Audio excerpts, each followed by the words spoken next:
Hey, what's up mga ka-Ice Master? Magandang araw at kumusta kayo? So pag-usapan natin mga idol, itong dating world champion na si former IBF light flyweight champion Milan Melindo. Dahil medyo controversial yung mga pahayag niya about sa mga sumisikat ngayon na mga boxing trainer, mga coaches na sumisikat sa social media. Dahil ito daw yung mga tinuturo daw nila kulang pa kumpara sa mga world champion coaches mga idol. So ano bang gustong iparating ni Milan Melindo dito? Gusto niya bang sabihin na yung mga trainer na walang narating sa boxing ay walang karapatang magturo, or meron man silang karapatan, hindi sila magaling kumpara sa mga world champion na naging trainer mga idol? So tila ba itong si Milan Melindo medyo nagiging bitter siya sa sarili niya siguro, dahil hindi lang naman porkit hindi ka nag-world champion ay hindi ka na magaling magturo. Kung matatandaan natin mga idol, kahit sa anong sports, basketball, boxing, maraming magagaling na coaches na hindi naman talaga magaling na player nung naglalaro pa sila. So pero magaling sila magturo, 'di ba? Pagdating sa boxing naman mga idol, o sabihin na nating yan, kumbaga world champion coach yan, kumbaga dati kang world champion, kumbaga advance ka na talaga kasi kumbaga maniniwala na sa'yo yung boksingero mo kasi pwede mong sabihin na dati akong world champion, paniwalaan mo ako, di ba? Pero hindi ibig sabihin na kapag world champion ka, automatic magaling ka na ring magturo. Kasi hindi mo naman, kumbaga kadalasan pa nga yung world champion trainer yun pa nga yung walang masyadong nahubog na magaling na boksingero. Kasi bakit? Minsan mga idol, yung sarili nila gusto nilang ipa-apply dun sa kanilang boksingero. Kumbaga kung ano sila noon, gusto niyang i-apply. Hindi naman, magkakaiba naman yung style ng bawat boksingero. Minsan nagka-problema pa dun, Kasi kumbaga yung standard mo gusto mong i-adapt mo dun sa boksingero mo, which is okay din naman yun.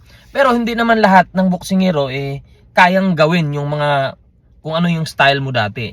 Kaya minsan nagkakaproblema pa dyan Kaya para sa akin itong si Milan Melindo, tingin ko medyo naiinggit lang siya sa mga recognition na nakukuha ng mga sumisikat ngayon na boxing trainer sa social media. At siguro gusto niyang iparating na kami lang ang magaling magturo, yung mga world champion na naging trainer. Pero mga idol, sa history ng boxing, kung titingnan natin, maraming sikat na mga trainer talaga excuse me po, na hindi naman naging world champion. Best example natin si Freddie Roach, di ba? Hindi mo pwedeng sabihin na si Manny Pacquiao tinuruan niya magaling na. Maliban kay Manny Pacquiao, marami na siyang tinuruan, di ba? Marami na siyang naging, kumbaga maraming na siyang pinag-world champion.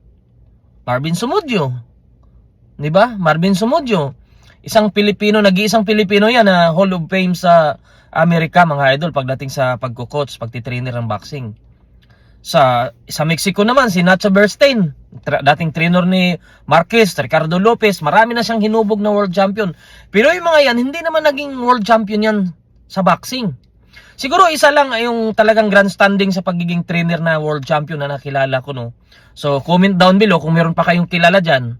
Pero ang nakilala ko lang talaga na talagang sikat na trainer, batikan, talagang Hall of Fame din, marami na siya pinang-world champion at dati siyang world champion. Si Robert Garcia mga idol, Isang dating 130 pounds champion yan. Dating, kung di ako nagkakamali, dating IBF super featherweight champion si Robert Garcia. So maliban doon, wala na masyado akong kilala. Kung meron man kayong kilala na talagang sumikat ng husto sa pagiging na trainer na dati siyang world champion. So ang tanong ko naman kay Melindo, sinasabi mo na kumbaga binabasa ko yung comment na talagang sinasabi niya na kapag hindi ka fighter, hindi mo maintindihan yung sinasabi niya. Hindi naman ganun. Alam niyo, yung pagiging fighter at sa pagiging fans ng boxing, wala naman ang pinagkaiba lang yan. Kayo mismo yung lumaban. Pero yung mga boxing fans, hindi mo pwedeng sabihin na walang alam yan. Dahil kayo, pinapanood namin kayo. 'Di ba? Pinapanood namin kayo, alam namin kung saan kayo nagkamali. Kaya nga namin napupuna eh. Pero yun lang pagkakaiba. Hindi namin kayang gawin yung ginagawa nyo sa ring. Pero kaya namin punahin kung ano yung kamalian nyo dun. Yan ang trabaho ng coaches, mga idol, no?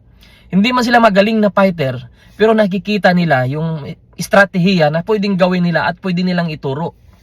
'Di ba? Kaya hindi lang porkit hindi ka world champion, wala ka ng karapatang magturo. Wala ka ng karapatang magpagaling ng isang boksingero at huhubog dyan ng next Manny Pacquiao o next Cuadro Alas o next Nonito Donaire kasi hindi ka world champion. Hindi ganun yun, mga idol, no? Kaya para sa akin itong si Melindo, siguro kailangan lang siguro niya ng recognition. Pero medyo may kahawig to siya eh. Kumbaga kulang lang siya ng atensyon sa mga fans siguro. So kaya nga para sa akin itong si Melindo at saka si Rolando dapat silang mag-usap kasi medyo parehas sila ng konti ng ugali. So yun lang, mga idol, opinion ko lang yan, no? Para sa akin itong si Milan Melindo medyo medyo naiinggit ba siya sa mga sa nakukuhang atensyon sa ibang coaches dyan na sumisikat kasi marami naman talagang, yan ang sinabi ko, maraming coaches na hindi naman world champion pero magaling sila magturo. Yun lang, mga idol, maraming salamat.